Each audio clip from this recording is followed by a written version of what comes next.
Welcome to the Stranger Conversations podcast, where we explore the lives and lessons of those around us, hidden in plain sight. I'm your host, Tay Jones.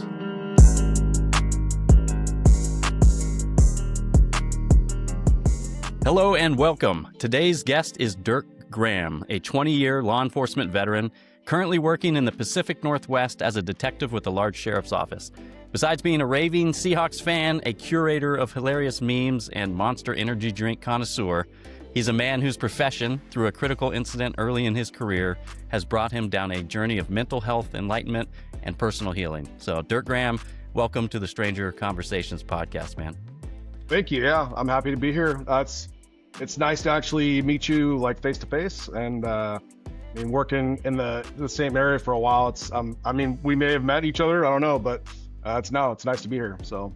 Yeah, absolutely. And it is funny. We've known each other for quite some time, but yeah, like you said, I don't think we've ever really met each other or knew that we ran into each other, but working at some point, in the same county, but at least, neighboring cities. And I'm sure our paths had crossed a few times. We just didn't quite know that. So, Ed, but I'm glad that you came on. I mean, someone being in the law enforcement community myself, not currently, but I left 4.5 years ago, I guess, so I'm really looking forward to this conversation with you.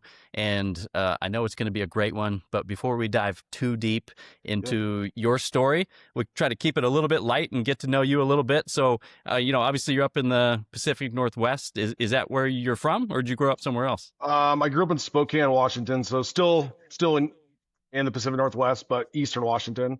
So I was born and raised there, went to high school at Meade High School over in Spokane, and I got my college degree from Eastern Washington University, so kind of near that same area. And then started in law enforcement, and that was up in Alaska initially, so we can delve into that too. But grew up in Spokane. So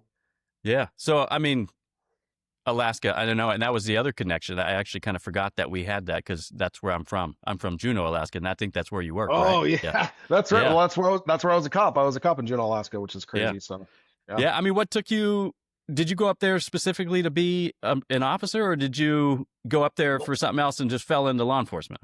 100% went up there to be a cop. Back in 2006, when I got hired, it was hard to get hired as a cop down here. It was very competitive. I was testing everywhere, and my dad was like, hey, whatever department offers you a job first, take it. He's like, you never know, if you pass it up, another opportunity might not pop open. And so I got offered a job with Juneau PD in, I think it was July of 2006, and I took it. And I had never stepped foot in Alaska until I did the interview process. And wow. I just kind of spread my wings and was like, let's see how it goes. And I'm glad I did it. It was a good experience and a cool little city. I liked it. So yeah, it was a good place to grow up. I'm glad I didn't stick around up there and be a cop. I think it's tough if you're from there, because everybody. I mean, it's like 30,000 people. It's not tiny, but it's everybody knows everybody's business up there. So it'd be a hard place to be a cop where you went to high school up there. The small town policing atmosphere it's different, man. You'd go to like Fred Meyer or Costco, and you'd run into everybody that you've arrested or dealt with. And but the nice thing about a small town like that is I think there was a common respect, I think, between law enforcement and the people you dealt with. I think it just was that kind of way in Alaska. And so I never had any issues. I see people all the time that I arrested, and for the most part, people were cool. So that was kind of nice. So yeah. And you had kind of mentioned there, it was so hard to get a job. It's amazing what it was like. Even when I started in 2007, it was kind of that, right? You had 100 people going for one job. And today, totally flipped on its head. Now I remember talking to some of the guys before I left who did all the recruiting. They would have a day where they would do like 6 oral board interviews, and they'd be lucky if one of them passed. And that was like their whole list, because it wasn't exactly the profession, I guess, that people were going after. It's tough now. I mean, we're offering, I think our department's offering $40,000 signing bonus for lateral deputies, and that's like, that wasn't a thing when I lateraled down from Alaska after I was a cop there. I mean, they were just like, you're just happy to get hired by us. That was kind of the norm. Now it's like, hey man, here's some money. So it's pretty crazy how it's changed. So yeah, they gotta entice people to go into, especially, up in the Pacific Northwest.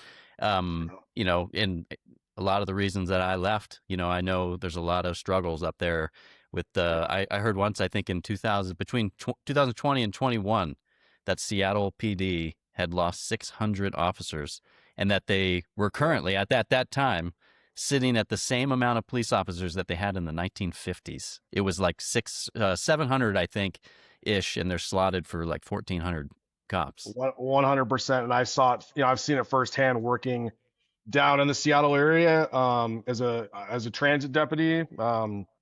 I've seen it, and it's very scarce, and it's too bad. It's an unsafe city, which sucks. So Yeah. yeah, it's too bad for law enforcement.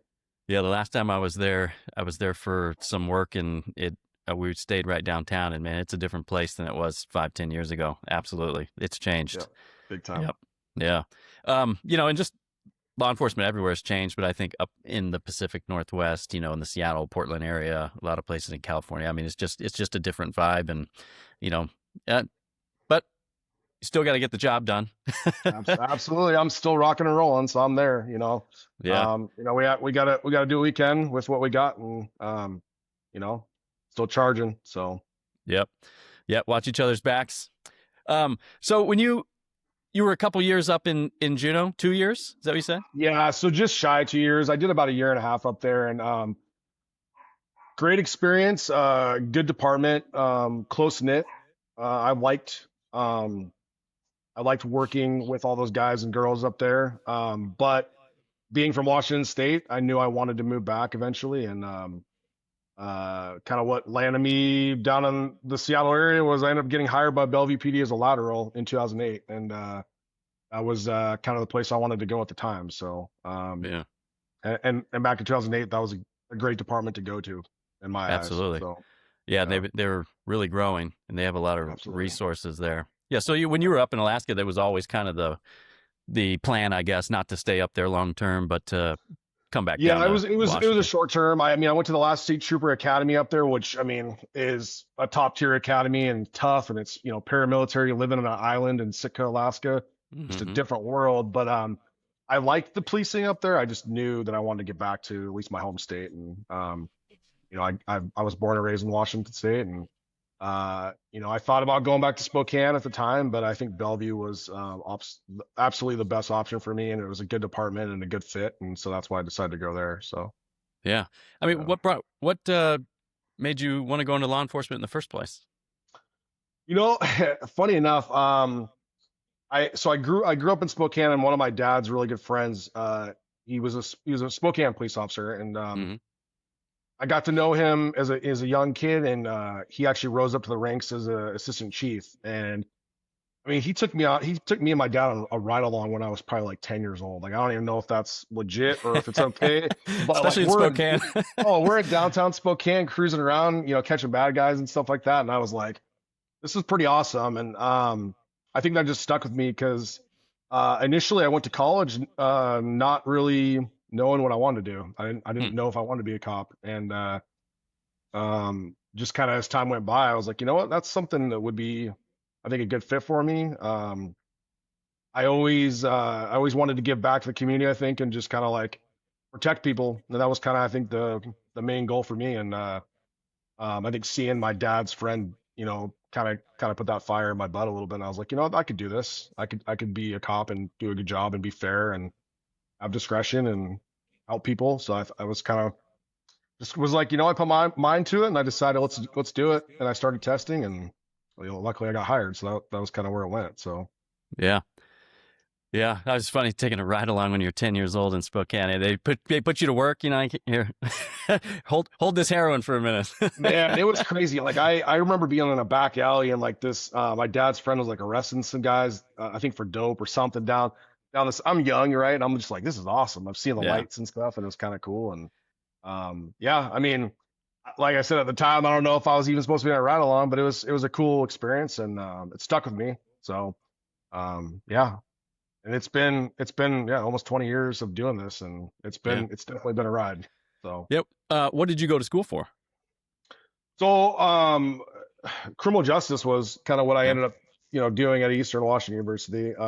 I actually ended up getting an interdisciplinary studies degree with an emphasis in criminal justice. Is kind of what it boiled down to. And as I finished my degree at Eastern, I was a juvenile corrections officer for a couple years. I kind of Oh, got into that initially, and kind of got my little bit of stepping stone, kind of figured out, that world of, criminal justice system, corrections. I thought kind of helped me with, talking to people and maybe interacting with, younger crowd that I'm going to deal with as a cop. And it was actually a really good experience. I liked it. So, yeah.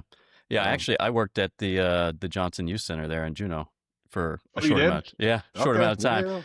yeah. Um, and I had actually gone through a police academy down in California before I really got into actual law enforcement down there. You kind of put Yeah. yourself through. They don't have it, not everywhere is Oh, yeah. sponsored, Yeah. Yeah. sponsored, but you can get post certified in California and kind of do it yourself and then get a job. It makes it easier to get hired. But at the Yeah. time, I wasn't planning on, I didn't really know what I wanted to do or where I wanted to be, but I knew law enforcement was a career, right? And I Yeah. was young Yeah. enough where I said, yeah, I don't know if I'm ready for the career yet.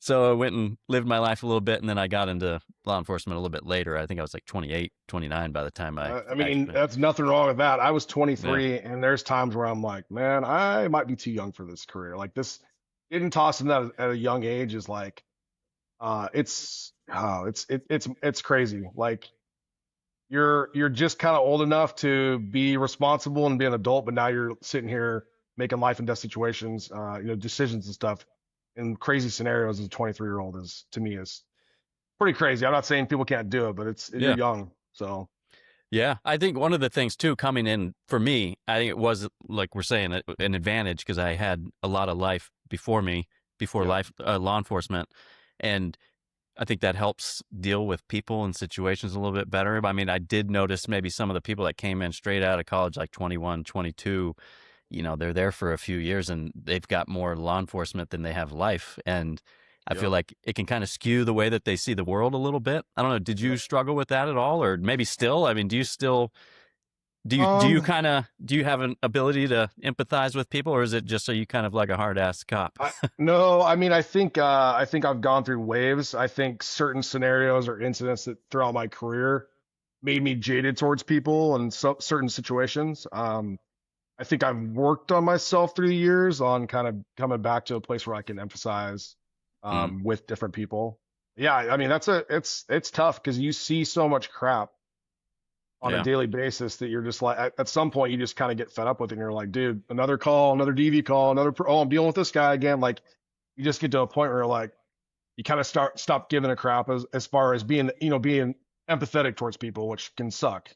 My wife Yeah. even gives me crap about it today sometimes where I'm like, I'll say something about somebody I see or, something going on. And she's like, hey, she's like, calm down. She's like, kids are around. She kind of has to remind me like, hey, know, why don't we look at it from a different point of view? Maybe Yeah. take it back a little bit. So yeah, I mean, it's a struggle. I've had it. I've gone up and down with that. I think throughout my career, it's just, I guess unless you're in it, it's kind of hard to explain to certain people. So Yeah. yeah. Yeah. That's what, yeah, everybody kind of told me, and I know we'll get into some of this as far as, just kind of the mental health thing, but, Mhm. you do see a ton of stuff as a cop and you get involved with a lot of things and you're often there for people's worst days. And, Yeah. you walk around in these terrible scenes and then you just go to lunch after. It's like no big deal because you just get, accustomed to it. But I did Yeah. actually write a couple articles. I don't know if I ever shared them with you. I will after this. Okay. Yeah. But one of them I was kind of it hit me after I left. A lot of people said, "Hey, after when you leave, just be careful because Yeah. there's things that Yeah. will come up that you don't realize that are going to come up." And that was I was like, "Oh, that's crazy," I'm Mhm. excited to be gone, but you do lose some of the mission and the sense of camaraderie and everything. And I had kind of related it to like the death by a thousand cuts. When Yeah. you're in the job every day, I mean, it's just cut, cut, cut, cut. You don't realize it because it doesn't really affect you. Not that you're seeing or feeling, Yeah. because you're in it. And when you're in Yep. it every day, you wake up, you go back in it. You go home, you wake up, you go back in it. But when I stepped away, that was the first time that it kind of hit me like, wow, man, you do see and have to deal with a lot of stuff. And it's not really until I left where I started to actually realize some of the things that you kind of bury down deep inside and the things that you had seen and dealt with. But it does come back when you're not doing it every day. It's kind of interesting. Kind of least expected. I saw somebody talk about law enforcement and like trauma, right? And so they explained it pretty good. I mean, it's something you don't even think about even being as a cop. You're like, the normal person goes through, I mean, like two or three traumatic incidents throughout their life. And like a normal cop over a 20-year career might see like 600 or 700 traumatic incidents. And a traumatic incident could be as simple as like a fight with somebody on the street during an arrest, right? Like Mm, that's something that's not normal in somebody's normal day life, and that's traumatic, even if it's a minor thing for like you and I who have done cop work for so long. But that stuff adds up, and you don't really kind of think about it. You're like, oh, that's just another fight, and then next thing you know, you're at home, and you're like, now your adrenaline's starting to kind of crash, and you're like, oh, dude, that was pretty crazy. So yeah, yeah, it's totally. pretty insane to think about that. Yeah, I remember going to the undercover school with some of the Seattle guys and the instructors. They do it, and I remember he was talking about. It was kind of funny. It's this similar to what we're saying, and how it's just a different world and what strikes people. And now I'm in the corporate world, and now I see the stuff Yeah, that people freak out about. I'm like, what are we freaking out about? Like, no one's shooting at you. This is yeah, not a big deal. But that's what he was saying. People freak out. Like he was talking to his neighbor one time, and his neighbor was like, oh, just he was struggling with something. He's like, man, what's going on? You all right? And he's, yeah, I was driving on the freeway the other day, and a semi truck in front of me just the tire blew, and it scared me, and I'm just a little shaken up. He's like, oh, like that's what's getting you. Like, to yeah, see that other people who aren't doing crazy things every day, the yeah, the amount of things that can shake them is pretty impressive. So yeah, absolutely. No, I agree with that. So. yeah, pros and Yeah, it's cons uh at it's work. it's definitely a wild ride, and it does pop up throughout the years and stuff. Like certain things will still hit me to this day that I'm like, man, I didn't even think about that until something I saw something at a store, or I was dealt with somebody, and I was like, oh, that kind of popped me back into like something I had dealt with as a cop right over the last 20 years. So Yeah, yeah, it pops up. So yeah. um yeah. I would say one of the good things about law enforcement is there is so much to do. There's so many avenues that you can take. Yeah. And I think you've done quite a few different things from patrol to detective work. What would Yeah. you say is your favorite thing that you've done in law enforcement? Um, so I'm trying to think. Oh gosh, gone back years and years. So I've been patrol cop. I've been a PTO and an FTO. I've been a master police officer. And I've done a couple stints as a detective. I think uh, I think being a detective has been probably my favorite assignment. Probably that and master police officer, because I was supervising probationary employees and training probationary employees as a master police officer, and Hmm. I kind of like that aspect, just kind of like helping mold and train people to be, well-rounded cop. That was kind of fun, I thought. But I really like investigations. I like kind of digging into things. I like to put together a quality case, and that's kind of been my favorite part of law enforcement, I think, over the last 20 years. I did a stint in our special assault unit for my sheriff's office. And that was only a year. I probably would have done longer, but I had some family stuff going on at the time, and I kind of had to make the decision, what's more important, family or this position. And I made a decision to go back to patrol because it was a little bit easier for me to be present and be home. And so now the position I'm in now, um, I work as an investigator for one of our transit contracts within my sheriff's office. We're a big sheriff's office in the Seattle area. And that works. It's been good. It's been kind of a nice refresher, kind of a nice change for me going from patrol back to investigations and kind of getting to do some different stuff that's not special assaults. Yeah. Uh, 'Cause special assaults, very specific stuff. Like you're dealing with, um, you know, issues with children and adults, and it delves into like elder abuse and sexual assaults and child pornography, and a lot of those cases that are kind of pretty crazy, that can be kind of wear on people over the time that have to Yeah. investigate it. So yeah. Yeah, that's what I always said. I mean, I'm glad that there's people who are passionate about that job because it wouldn't be for me. But it's It's tough. necessary. Yeah, it's a necessary job, but it's really hard. And I've seen people that I've worked with and been close to, that they go through that. And man, it's a struggle, but Yep. it's very satisfying. It seems, but and actually, I will say, just because doing the detective work and the proact stuff, Mhm. uh, every door that I actually ever got to kick down in law enforcement was a the door of someone who had brutally raped a child. So I've always like, man, that's kind of cool. It's cool to be involved with it, but to do the day-to-day investigation stuff on that, I don't like it. I've been in a lot of the interviews and things because that was kind of my specialty, is interview stuff. But yeah, it's a tough job.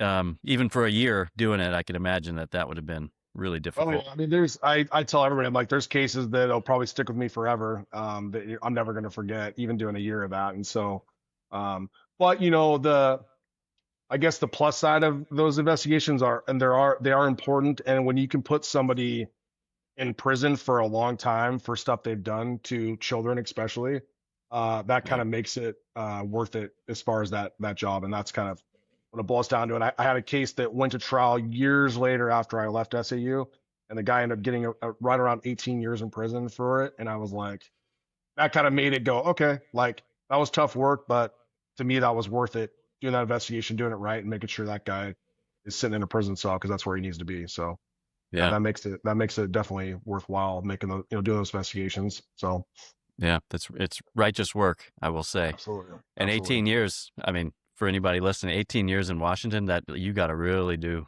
That's a great sentence in Washington. I mean, Yeah, we've seen yeah, homicide, suspects get 18 years. So yeah, absolutely. Yeah, that was a good, and that was a second.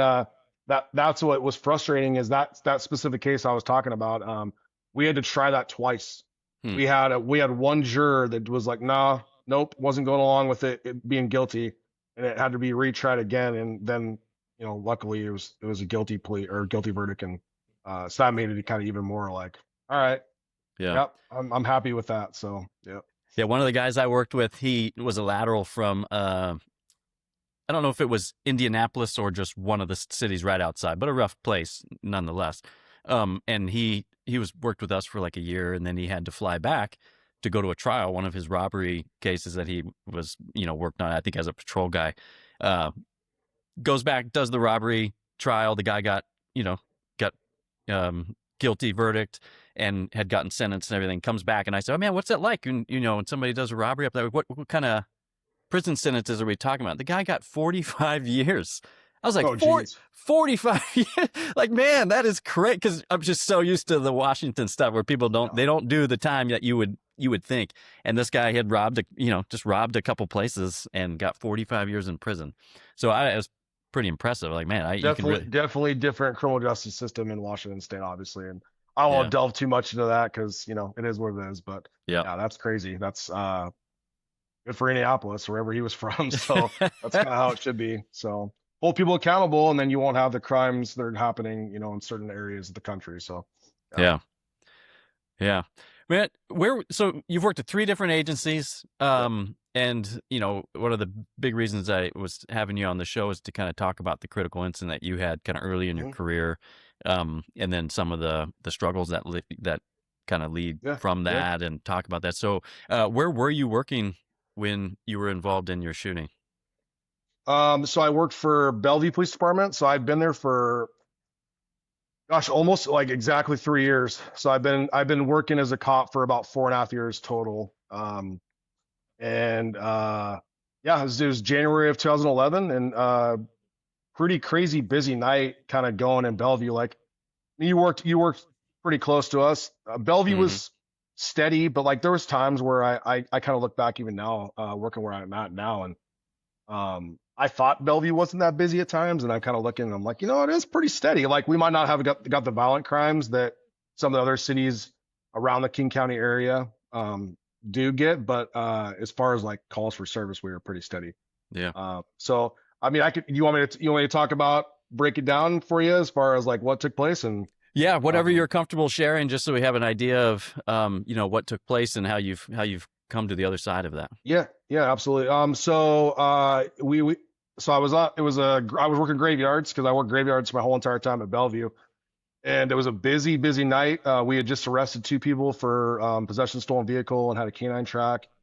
And I was in Crossroads area, which is kind of East Bellevue, Yep. and we got a call that was kind of toned out, and it was a disturbance with a weapon down at a Chevron in downtown area, kind of downtown of Bellevue area. So me and my partner, we're across the city, but everybody's tied up on calls. It's just been a kind of steady night. So Um, I was supposed to go back and like do paperwork on these guys we just took in custody. I was primary, and I was like, all right, I guess we're going. So we're running code to this call, and we're kind of getting updates like, hey, this guy came into a Chevron. He's got a butcher knife. He's saying he's holding this place hostage. You know, the store clerk's calling in saying like he threatened a girl with a butcher knife and she's hiding in the bathroom. And so me and my partner are, rolling code to this, and we're kind of like, oh crap, what's going to happen here? Um, so we came from the north end. We kind of parked and got on scene, and we were trying to kind of sneak in because that was the only way he wouldn't be able to see us from the front. And police tactics, right? You don't want to just park out in front because you don't know what's going to happen, right? We have people that can be dangerous and have weapons, and obviously this is a weapon call. So me and my partner parked our cars. I ended up getting my rifle out, and so I was a little bit behind my partner that was in front of me, and I was trying to rack around into my rifle. And in my mind, I was like, "Hey, let's take this slow, kind of slice the pie around the corner, figure out where we're going from there." And my partner he's so what in police work, you're gonna when you hear the term like battle buddy, like Mm-hmm. this dude's my ride or die. We've been through a lot together. Like I trust him with my life, but he's also they call this Ren and Stimpy. So like I'm like the fat cat, and he's like the Chihuahua that's like always going right. And so he's running in front of me. I'm like, hey, slow down, slow down. But right then we had a supervisor pull up in the front, kind of off to the side, and I think that's when the suspect saw that we were there, and so he came around the corner, and I don't think he thought we were gonna, be there. We kind of surprised him, Yeah. and so I was behind my partner, and he ran back towards the store with a butcher knife in his hand, and I lost sight of my partner. I'm coming around the corner, and I hear gunshots, and so I'm like in my head like, oh crap, my partner shot him. I came around the corner, I see him on the ground, and he's got a knife next to his hand, and we're like, hey, stay on the ground, don't get up, don't get up. And then what he did is he grabbed the knife and tried to get up, and we ended up shooting him. Um, and then go through all that procedure. Like that's when I tell everybody like training kicks in, right? Like I was like, hey, I got you covered, cuff him, like all that stuff that you would know being a law enforcement officer. And we have other officers show up and are like, hey, let's clear the building, make sure everybody's safe inside. And then it kind of like all of a sudden time stopped for a second, and I think me and my partner both realized what had just happened. And fire shows up, and unfortunately for this individual, he ended up being deceased. We ended up shooting and killing this guy. Um, and then that's kind of where everything after that shooting kind of steps in. Like you're like, okay, I've never been in this situation. Um, I need to be off to the side. I need to talk. I need to like have somebody with me, and then take me back to the PD to go through like the admin process of like, okay, now they're starting to investigate an officer involved shooting, and they're trying to, the guild stepping in, and like I'm not talking to anybody, and that's what the guild attorneys, and you kind of doing all that stuff through like the admin process afterwards. So, um, I tell everybody, I'm like that. You always prepare for law enforcement shootings because it's something that you might have to do. But until you're in one of those, like you don't. It's hard to explain to people like what goes through your brain. I think it's a wide variety of things, but like that's a crazy situation. Like I don't even know how to explain it to people. It's a very violent situation, and it's very chaotic and insane, and yeah, it's just hard to explain like the aftermath of that. I guess we can delve into like obviously mental health after, but like that's the scenario that I went through as a 4.5 year cop, still very young. I was 27 years old.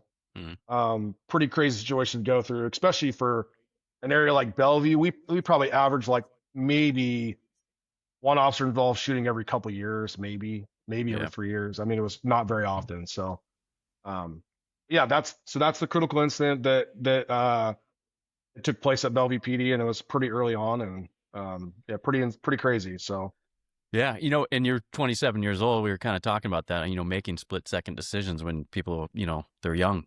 What yeah. what kind of timeline was it when you guys showed up to when you ended up firing on him? So pretty quick because we got there and then one of our supervisors showed up and that's kind of when we were starting to kind of run down the hill. So it was probably like, I mean, we were probably there for like a minute or less before all this stuff went off. And Yeah. so, yeah, I mean, I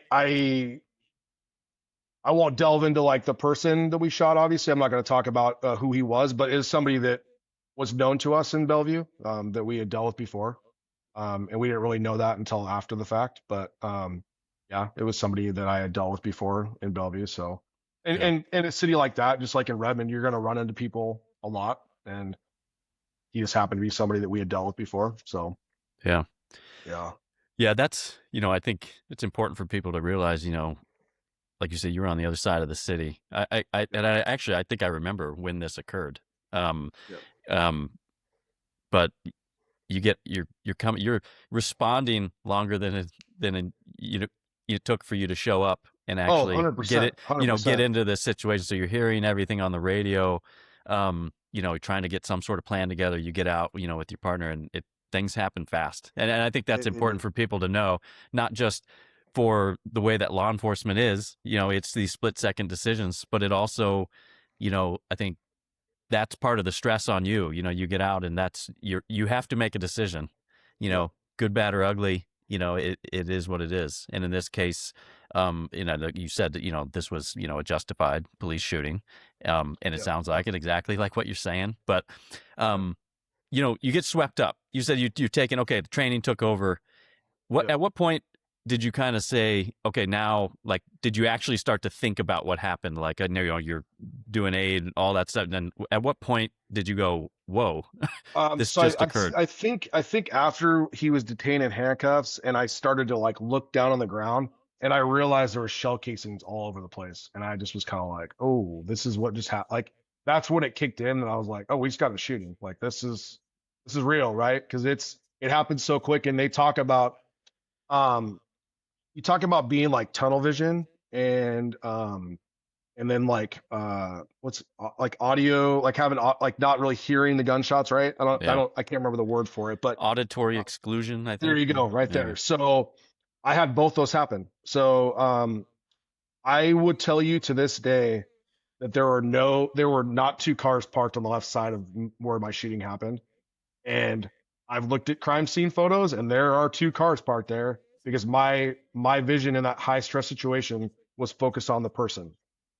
And so also I would tell you too, like me and my partner both shot multiple rounds with a pistol and a rifle. And I remember hearing shots, but like it wasn't that loud in that situation because my adrenaline was going so high, right?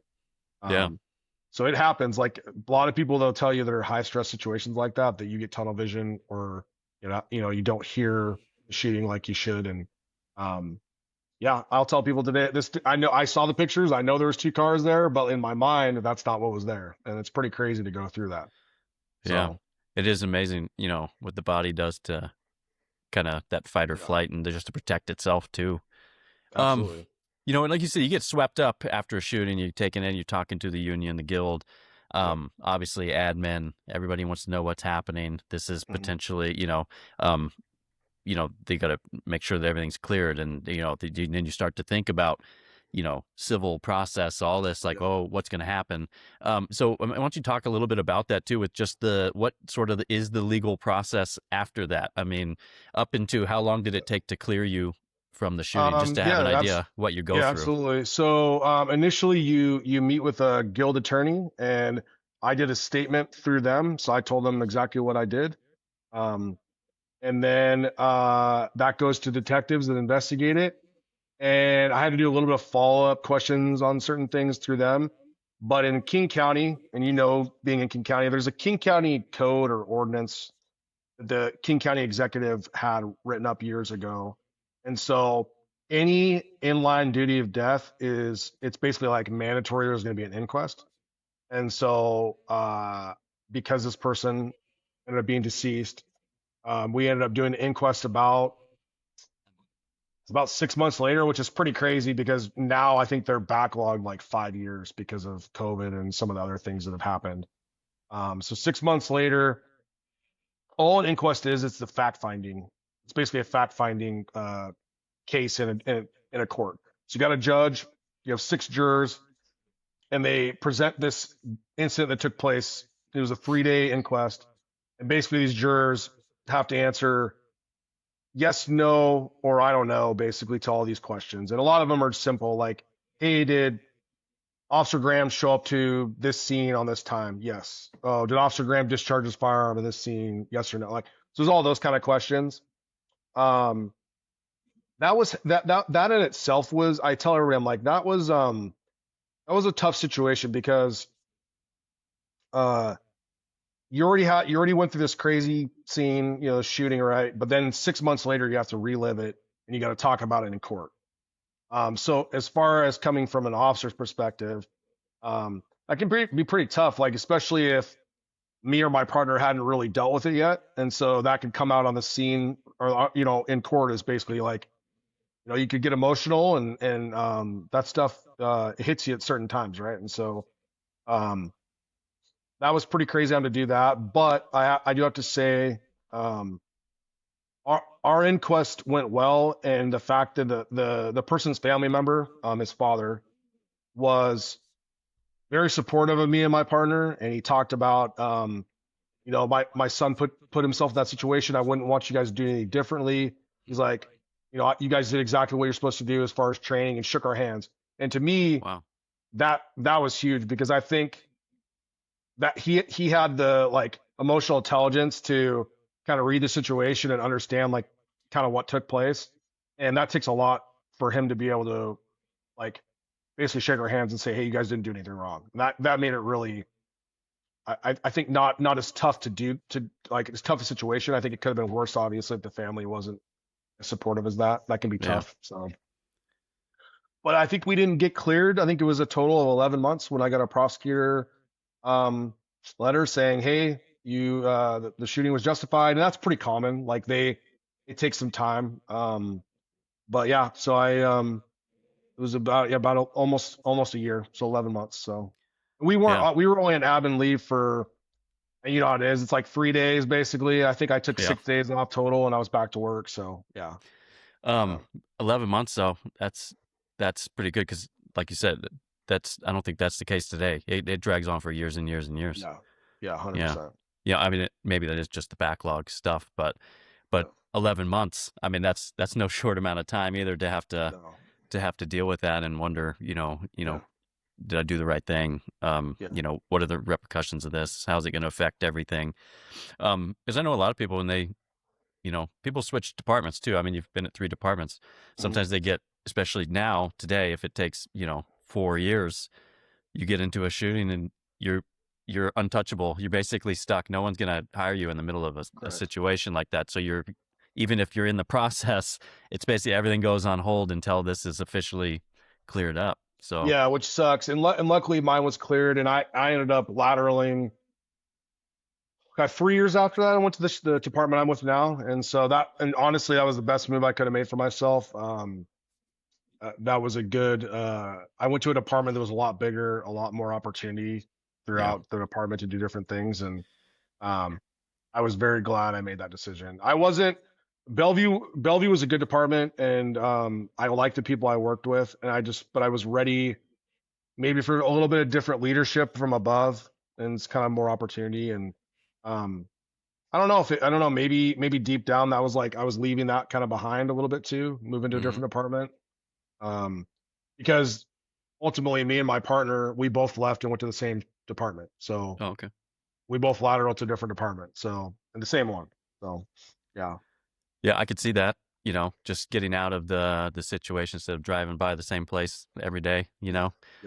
I could see how that could affect you.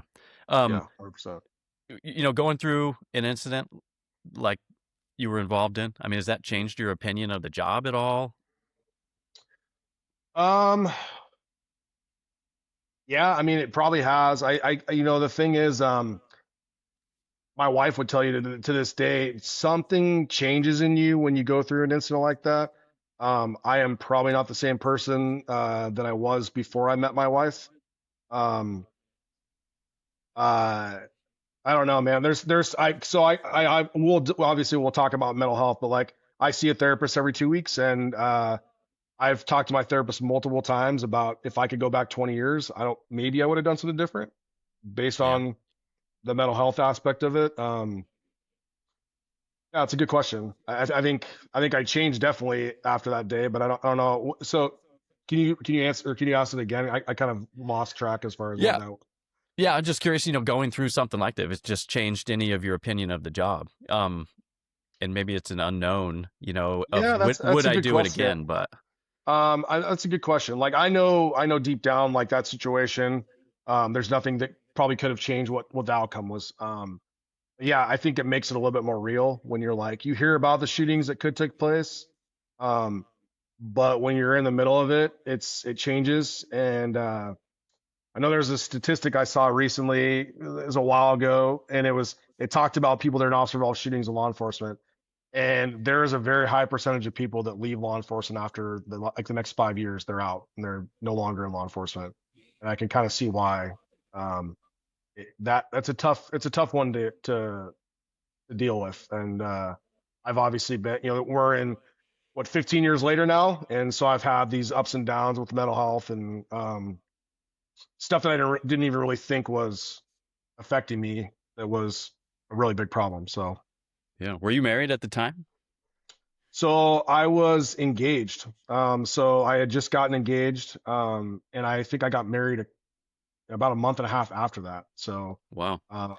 yeah. So my wife, she got to see kind of that transition. We got married, and then we've been married for 15 years now. We have 4 kids, and like It's lots amazing. changed since then. But yeah, I think I don't know. It's hard to explain. I'm starting to kind of get. I've always been a funny guy and like cracking jokes and having a good time. And I think through some of that period of time where I dealt with mental health after this, I kind of became not that guy anymore. So, and I think she could probably tell you that, like from when we first started dating to after this happened, she's like there was something in upstairs changed, right? And so, um, yeah, I'm luckily I'm starting to kind of get back to like just being happy with life and um, cracking jokes and having a good time, and that's how I like to live life because life's too short, Absolutely. being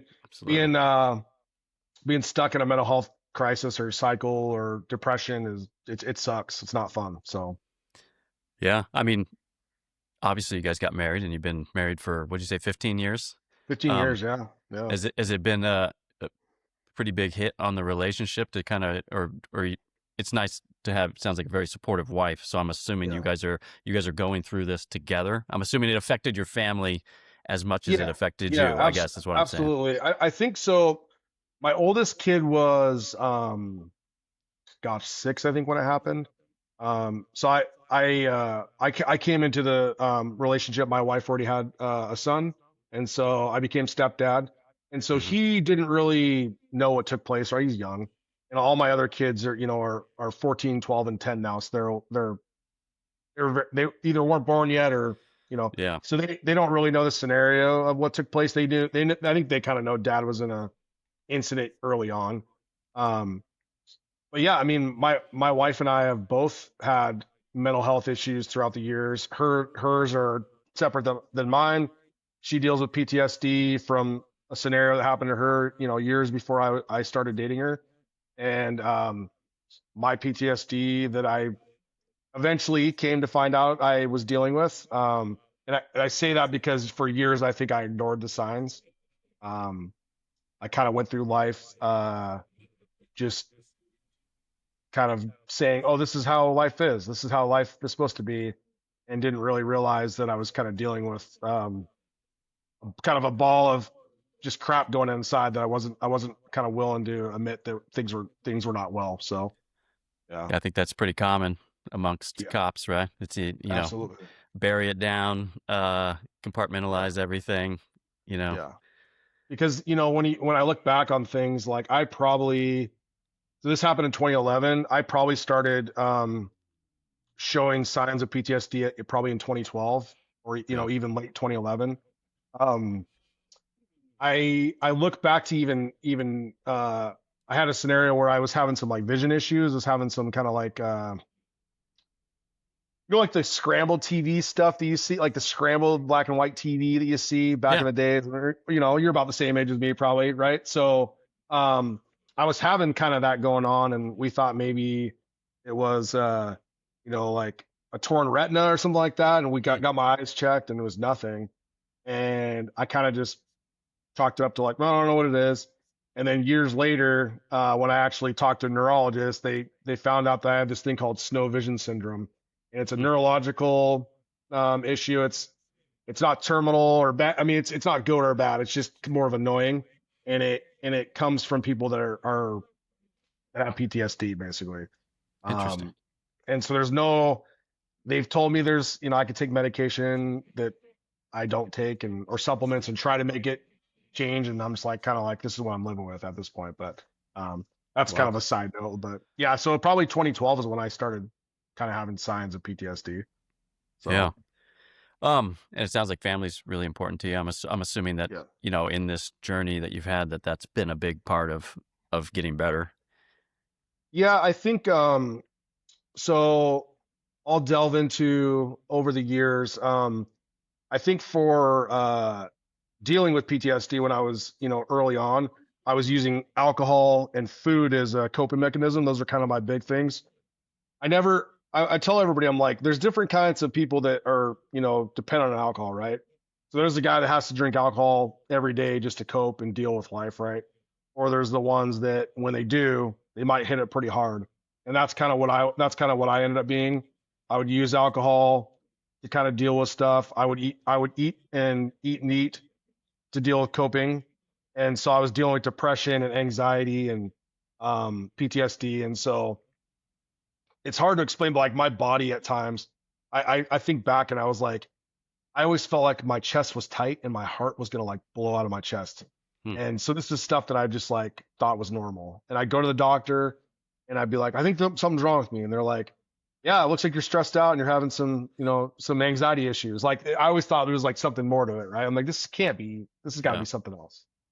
Um, but I think uh struggling so much over the years. Like I've lost a lot of weight now. I'm still want to lose more, but I got up to like almost 300 pounds when I was Wow. at my heaviest, and I just was using food as a coping mechanism in an unhealthy way, and I was using alcohol to deal with stuff. And um, I think my wife is really the one who kind of got me to start saying, "Hey, I need to go seek out some help." Right. So she started doing therapy back in 2023, um, and started doing really well with her PTSD and like started kind of seeing a 180. And for me, I had been, this is 12 years of just kind of like staying afloat. Like I'm just Hmm. like, I don't really know what's going on in my body. I'm having these like anger issues. I'm having, um, depression and I feel like my chest is going to come out of my, like my heart's going to come out of my chest, just weird stuff like that. And so she started seeing a therapist for completely different things. And I was still struggling. And I was like, I went to a training at my current department, and it was like a detective training, right? And so I'm seeing these videos and photos of interviews of like child abuse cases. And 'cause they're talking about like cases that they had done and like how they investigated, right? Yeah. And I like felt sick to my stomach. Um, but it lasted like a couple weeks. Like I just was Hmm. off. And so I go to a training in New Mexico and I'm on an airplane and I have like a panic attack. I think I was gonna have a heart attack. Wow. So I'm having this stuff start like popping up. I'm like, what is happening? I go to this training and we're talking about like response to bombings. It was the training we went to. And so all of a sudden I flashed back to an incident where I was down in Seattle area and there was 5 people shot outside right where I was at, and I had to go like render aid and like take over the scene. I was an MPO for my assignment at that time, and so I'm having like these flashbacks to things that had happened, back in 2016, right? And so um, I got back from this training and I saw a flyer on the wall, and it was this like first responder conference, mental health and wellness conference. Hmm. And I just looked at my sergeant and I was like, "Hey man, I need to go to that training." And he's like, okay. I was like, yeah, like that's like I need to go to that. And he's like, okay, we'll sign you up. And I'm like, okay. So I go to this training. I sat there for 2 days and I listened to these guys talk about PTSD and trauma and like all these symptoms. And I was like check marking everything. I'm like, oh, yep, that. I'm like all these symptoms of PTSD in first responders, right? And Yeah. so that's when I talked to my wife and I was like, hey, I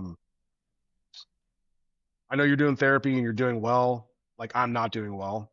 I, was struggling quite a bit just to kind of like function.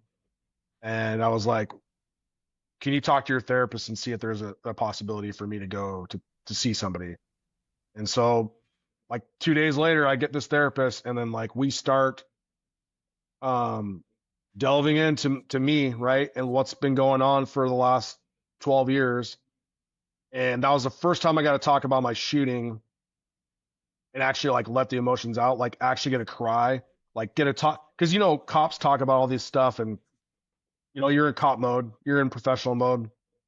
I got to talk about my shooting and actually like let my emotions out. I got to cry Yeah. and like let it out. And it was the best healing for trauma that I could ever done for myself in that one session. And I've continued to do therapy ever since, every 2 weeks, because that's really what I think saved me from, you know, di- working on myself and doing therapy has been huge. I think if I don't know, I don't even, to be honest, I don't know where I would be at this point in my life if I hadn't done that. So that was the big kind of turning point. I was like, yeah, I'm not doing well. I'm just staying afloat, and I had to get it figured out, or else I was going to be in a bad place. I wasn't doing well, so mentally.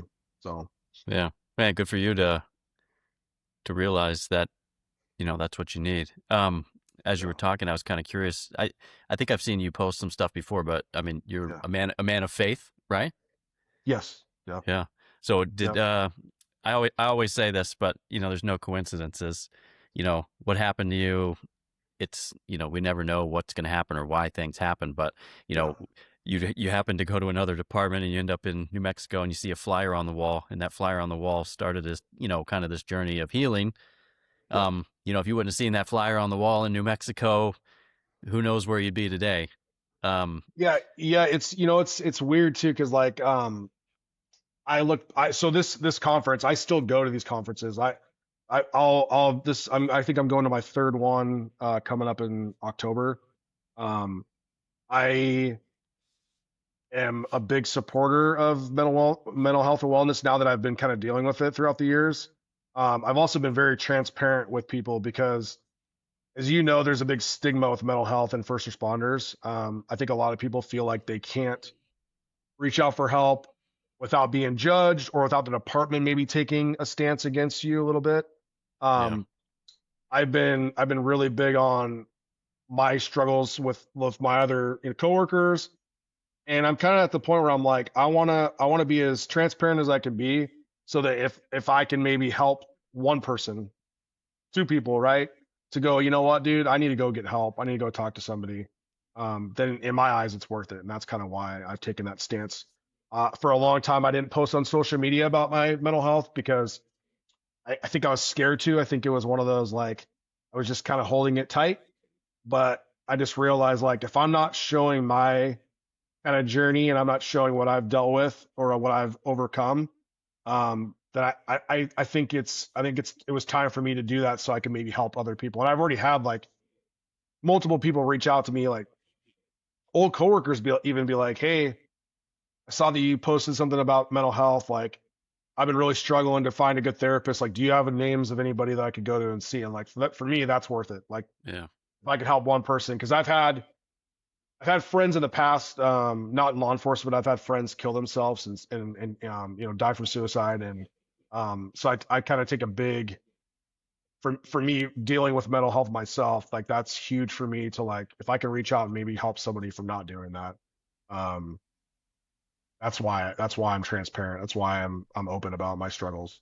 So yeah. And you never know who's listening. It's like kids. You say things around kids and they hear every word, but they, you don't always know they're listening. And you just being yeah, open and transparent, yeah, just with your teammates and other people, and they hear, oh, well, this guy's not ashamed of it. And they're picking that up. And if they do get into something that's awesome, that people have reached out to you, personally, Yeah. they might not say anything in the middle of the conversation, but to know that you're a safe space for them to get some advice at least, and kind of point them in the right direction, man. That's really cool. Absolutely. Yeah. I mean, I'm one of those guys like I'm never going to judge people. I've sat in the same, I've been in the same shoes as those guys. I've dealt with the same stuff. Like I just want people to be like able to come forward and talk about it, man, because it's hard when you grow up in kind of the first responder kind of mentality used to be like, oh, just deal with it, dude. That's just Yeah. how it is. And so over time, man, like that gets bad. The one thing I didn't kind of touch on is certain things that pop open when you got PTSD. One of my biggest things was anger, and so I didn't even know where it was coming from for a long time. Like I would just snap, or like noises, or I would like my kids are playing, just doing normal stuff, and all of a sudden I'm like yelling, and my wife's looking at me like, what is going on? And this is stuff that I didn't even realize that was really common with people that have been through traumatic incidents. That a lot of that built up trauma manifests in anger when it comes outward. And Hmm. so I was dealing with that where I would just get angry or negative, or I get upset about things, and I didn't even really know why until I started seeing a therapist and kind of delving in headfirst into trauma and mental health. Um, it's funny because I've I'll tell everybody, I'm like, hey, even though I've dealt with my mental health, there's still ups and downs. Like I'm gonna have good and bad days. But I'm like generally happy where I'm at right now. I'm happy with my job right now and my career. I'm happy with my family. Like everybody's happy and healthy. Like I actually am living in the moment and being present, because that's something that's really hard too. People isolate and they don't sometimes they don't live in the present, right? They get very wrapped up in. I felt like for years I was an autopilot. There's some of the stuff that I kind of went through. I kind of talked about it a little bit, but it's you kind of go in autopilot and you just kind of are like you're there, but you're not there, and so that's really Yeah. hard, I think. Um, you know, I tell everybody I'm like, it's a journey, but at the end of the day, if you reach out for help and you work on yourself, you can get to a place where you're like happy with who you are, and you can kind of overcome it. Like it's not a prison sentence. I don't want anybody to think that they're just going to be stuck in the PTSD cycle. It's why they call it, I think they call it PTSI now. It's like Hmm. it's post traumatic it's like injury instead of disorder is what they call it now, basically, because it can be healed. And that's the thing that I want people to realize. Like if you work on yourself and you do the work, and it's hard, like it's hard to face your crap. Like it's hard to deal with it and talk about it. There's definitely sessions that I've talked to my therapist where I leave that session crying, or I'm in tears, and it just is what it is. Like I that whole tough mentality, oh, can't cry, like that doesn't help you. Yeah. So, but you can overcome it, and you can kind of get to a place where you're happy with yourself. And um I'm still doing law enforcement, but I'm also looking forward to what's after. And so um I wanted to be in a place where I was healthy mentally and physically, and so that I can enjoy my life after it. And so that's kind Yeah. of where I'm at now, which is good. It was a journey, but I think my wife was huge because she saw me struggling and she was dealing with her own stuff, and she's like, "We both got to make a change. We both got to figure it out." And I think realistically, that was a huge like kick in the butt. Like I got to figure it out. Doing Yeah. this forever is not worth it. So Yeah. It's good to have a strong woman behind us. yeah. I always say that, those, I don't know where we'd be if we didn't have women kind of pushing us, good Yeah, wife. my wife even looks at me and she's like, "What did you do before me?" I'm like, that's a good question. I Yeah. don't know. So, I don't know. I survived, I guess. Um, absolutely.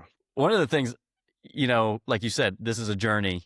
It absolutely is a journey, and people can Yeah, fix themselves, but not if yeah, they don't do anything. It's only a journey if you take the first step. And until you do that, you're not going to be walking through the journey at all. So, 100%. you know, to actually put yourself out there and first, I guess, realize that you are having issues, kind of, Yeah, and then, reach out, have conversations, figure it out. I mean, even if you feel that you can't talk to anybody. You can talk to Google. You can jump online. You can get resources. There's lots of resources, but you have to take the first step to try to figure it out. Um, Absolutely. uh, I do want to, before I forget, I wrote it down because you had mentioned about going to this conference. There's a ton of these types of conferences out there, and a lot of people say, these are great. Some are military, police, fire. Some of them are combined. Just what's the name of the one that you've had a lot of success with? So the one I went to, it's called First Responders Conferences. Okay. So it's actually it's owned by a former deputy I used to work with, and Really? she's done a phenomenal job. They go all over the country and they put on these 2-day conferences throughout the country. Um, and she always gets different speakers to kind of come in, but there's pretty specific guy that I kind of I think changed my perspective or kind of made me realize what was going on. This guy is Matt Quackenbush is his name, and he's one of Hmm. the directors of Deer Hollow. It's a PTSD treatment center in Utah. Okay. That guy is like spot on with PTSD and trauma, and he's been doing that for like 20 years with first responders.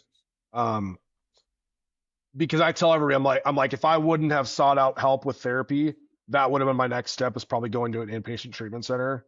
Yeah. And that's where I would have gone was Deer Hollow, just because I've heard and I have friends that have gone there and had such success with their mental health. So yeah, that first responder conferences, they're awesome. I'm going to one in October. Um, I may even, reach out in the future. She's always looking for new speakers. I've thought about doing that when I'm either almost done with law enforcement or maybe even when towards the end of my career now, just kind of speaking about mental health and Yeah. kind of what we talked about today. So, yeah, Yeah. That'd be awesome. Yeah, I could yeah, see you doing that for sure.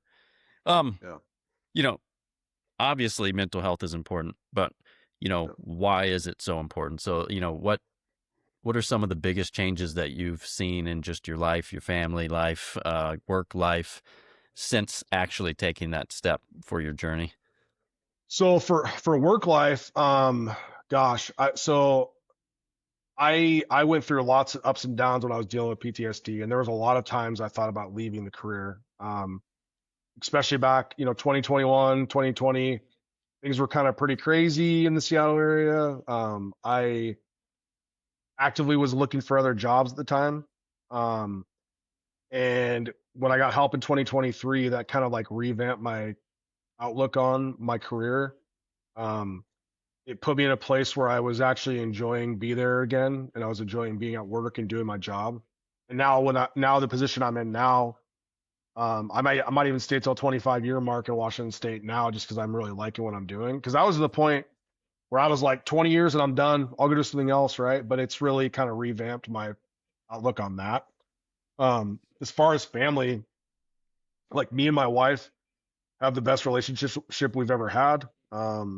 We've both worked really hard on ourselves, and I think we embraced the growth and like the changes in each other when it came to our mental health issues. I think that was huge because if one of you changes and but you both don't, it's a hard time to be married to somebody, right? Because Yeah. somebody else is working on themselves and bettering themselves and kind of getting back to a place where they're healthy. And if the other person isn't, it's pretty rough. And we both, it took me a little bit of time. I was a little bit after her kind of in that walk, but yeah, I enjoy my kids. That's another thing. Like being present in the moment has been really huge for me because for a long time I was just kind of like on autopilot, and I was here, but not necessarily always in the moment or um, living life and kind of like enjoying being in life, right? Um, like going to like sporting events and concerts and stuff have always been kind of tough after being in this shooting. A lot of PTSD stuff, I like crowds and stuff were always kind of weird for me, but I've really like last year I went to like the Savannah Bananas game. I went to a Seahawks game with Yeah. my kid, and I'm like I just was, it doesn't mean I'm not like a little bit on edge kind of because I don't know, it's the unknown, right? But like I I go to concerts with my wife all the time, and I'm just like enjoying it. I'm being in the moment and enjoying seeing my kids grow up and like being kids because that for a Yeah. long time I just was roller coaster man of emotions and um yeah, I mean I see a therapist twice a month, but like last couple times I've talked to my therapist, I'm like, I don't really have a ton to talk about. But I mean, like we can, we can continue to talk because I think that's important with that walk. You could having good friends and having a spouse to talk to is great. But I like having the third party perspectives for somebody Yeah. that's like, that's what their job is to be a therapist, and that's what they were trained to do. And um, I see my therapist is through it's virtual, so I like this. I'm on Oh, the okay. phone, and she's based out of a different state, but she's Hmm. been great. And that's been kind of one of the nice things about technology is you can do therapy anywhere, which is Yeah. I never so would have I thought tell of everybody, I'm like, that. yeah, I tell everybody, I'm like, dude, it's that easy. You don't have to go to office anymore. You can literally talk to somebody on your phone. Hmm. And yeah, it's been huge. I tell everybody, I'm like, I will most likely do therapy for the rest of my life, and that's just how it's gonna be. And I'm okay with that. And yeah, it's life's been good. I'm enjoying life. And for a long time I just was just here, but not really enjoying anything. And Yeah. I've kind of got back to the point where I'm like, you see my posts on online, like a lot of them are funny and joking around, and I'm just having a good time. I'm enjoying being here. And um, I we always talk about coping mechanisms. Like I obviously have, I've gotten rid of the unhealthy ones. Like I've gotten my my eating disorder like in check. I don't drink alcohol anymore. I've been sober for almost 2.5 years, Well, which is good job, man. huge. Yeah. I think I've been nicotine free for almost 10 months. And so I've had to like do other things. So working out's been huge for me. I got my Peloton and I got my weights in my front room of my house. And that's kind of like my go-to. I have to do that. If I don't work out, I get my body's kind of thrown off. Yeah. I tell everybody, I'm like, there's medication, cool, but like working out is just as good. And it really helps people just kind of like get that, release that, all that pent up crap that you got inside, and it helps me. Yep. Um, but the other thing is because I'm a joker, right? Is I love to do photoshopping, and I do a lot of photoshopping of friends and coworkers, and they're funny, and people crack up, and that's kind of like one of the things I'm like, yeah, I'm having a good time doing it. So, Yeah. oh, And I know you had mentioned earlier on too about, some of the humor went away. You were a little bit yeah, more serious after the yeah, shooting, and now it's kind of yeah, coming back up. I mean, yeah. at what part does humor have in mental health, you think? Um, I think for me, man, humor's it's huge because like I don't, I don't know. It's hard to talk about because like when I was going through my struggles, I probably would come off like I masked it. I probably acted like I was having a good time or joking around, but I really that was just kind of put on a show. Humor for me is like I've always been a funny guy. Going back into my childhood, high school, I played sports like baseball and football. I always had a good time. And I was having just enjoying life, and that's Yeah. kind of where humor is for me, man. Like if you can't like enjoy it and crack some jokes and like have a good time, like what are we even doing? That's kind of where I'm at now. Like it's Yep. been nice to kind of get back to that place because um I think for a long time with my mental health I wasn't in that place where I was everything was just kind of depression and anxiety and PTSD kind of all built up. It just made life miserable, and I was just kind of trying to stay like afloat from drowning basically from that. And so now Yeah. that I'm in a place where I'm at, like the humor and cracking jokes, posting memes, it's like it's all fun and games, man. It's good for me to like kind of take it lighthearted and enjoy life. So Yeah. Not take yourself too seriously. absolutely. Yeah. The masking part, I think us cops are good with that sometimes. Everybody's joking around, but, you could be dying on the inside and everybody thinks you're just happy go lucky. But, you know, Oh I guess yeah. know when to have the humor and to be Because real, I will. genuine, Oh, 100%. And the masking thing's crazy because like when I was in New Mexico, like I talked about, I was with two friends down there, and we were hanging out, drinking beers. This is back in 2023, and I was probably at my lowest I've ever been, and Hmm, neither one of those guys knew. They had no clue man. because they even look at it now and they're like, "You weren't doing well then." I go, "No, not at all." And they're like, "Oh, we thought you were fine, man. You're just drinking beers, having a good time." I'm like, "Yeah," but I go internally, I was not doing well. And so I I think that's something to kind of think about too, is you might have friends right now that are acting like everything's fine, and internally they're not. And so I always tell people, I'm like, check in on your friends, man. Like, we don't do a good enough job, I think, staying in touch with some people.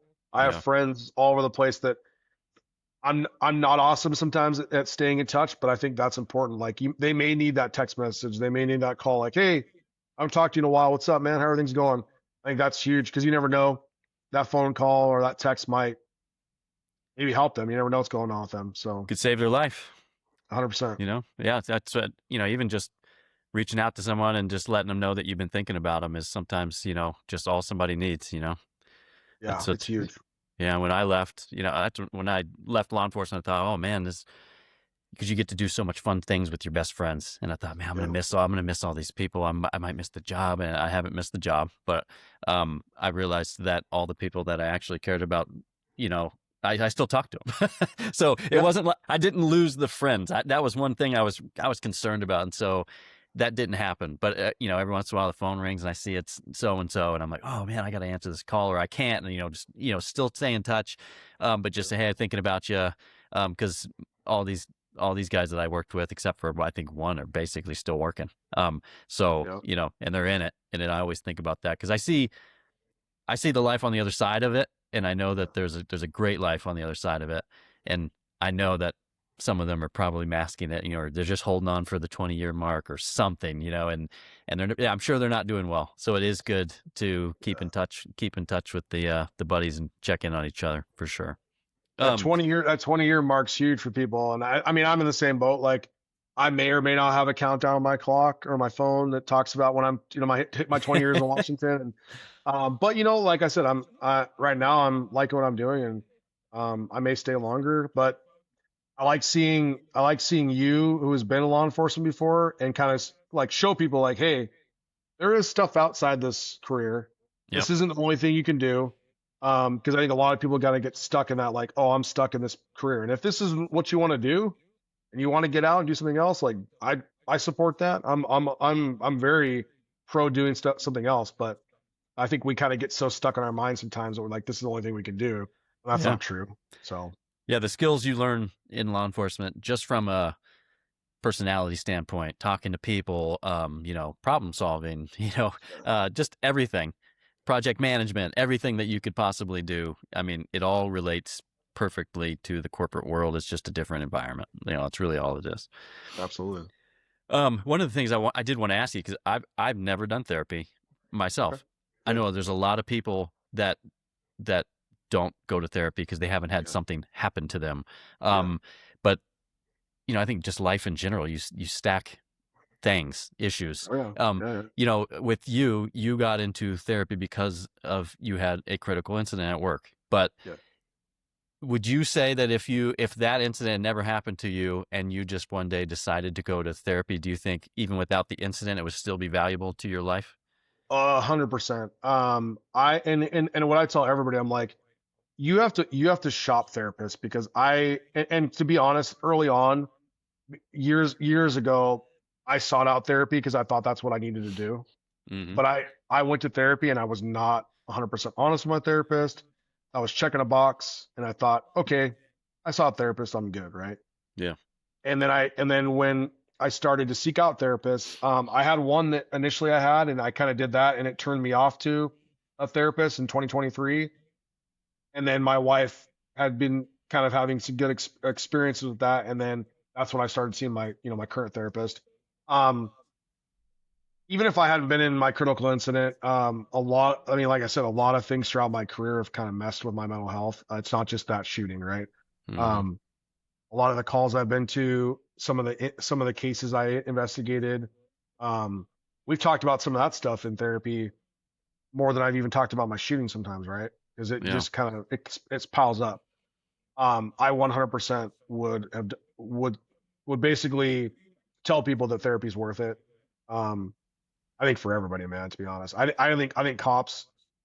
I'm not going to say it should be mandatory, but I think not a bad idea, Yeah. um, for everybody. So it's honestly saved my life, to be honest. So it's one of the best things I've ever done for myself. So Yeah. yeah, I don't think I 100% would say seek out a therapist and don't get frustrated. Like you may have one or two that don't really fit with you. Yeah. But like I'm on my like third therapist right now, and she's been great. I've been with her for a couple years now. So Yeah. I don't think I've ever heard anybody that's gone to therapist and done therapy that hasn't thought it was, useful. worthwhile. Yeah, Yeah. 100%. Worthwhile.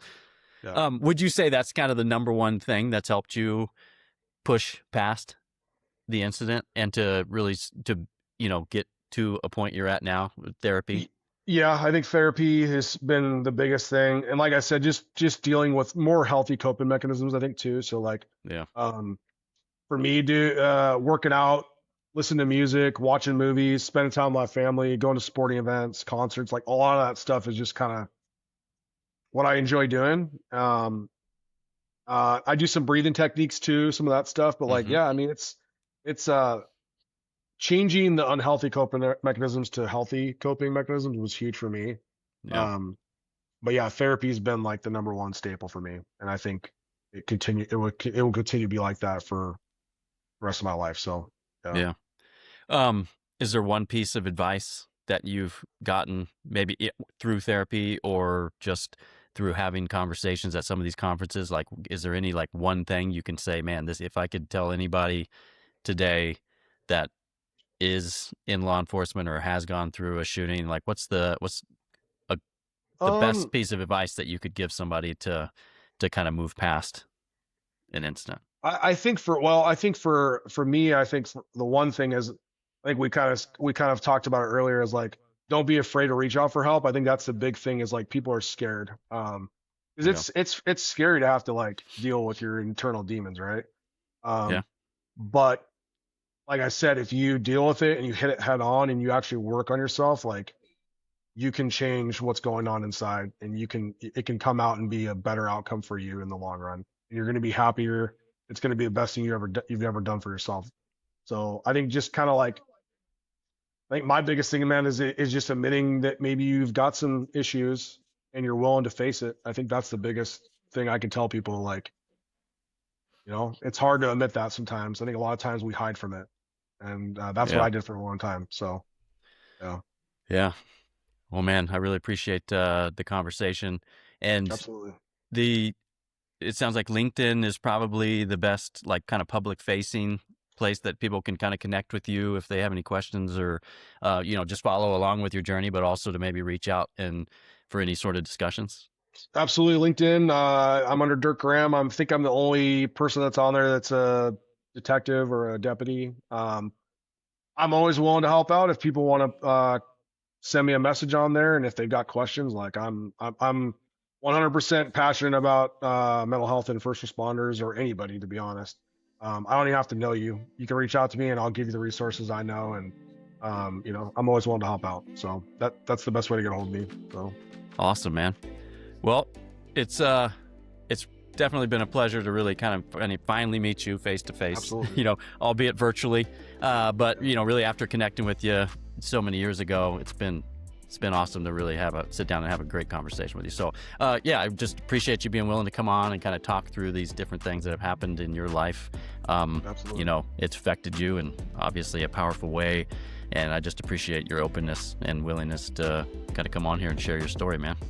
Yeah, I'm glad you asked me to come on, and I appreciate being on here, and hopefully this conversation may help somebody, if they're dealing with anything with mental health. So that was kind of my driving force to definitely talk to you today, because I feel like that's really important for people to deal with. So Absolutely. Well, I'm looking forward to keeping in touch with you, following along with your journey, and of course, seeing some of these hilarious memes that you're always posting. I'm glad you're back in the saddle with the humor piece, because you've always got something good. You're one of the I appreciate that. That's definitely something that won't stop. So Perfect. All right, man. Well, it's been great, and I really appreciate you coming on. thank you. That was good talking to you, man. Thanks, man.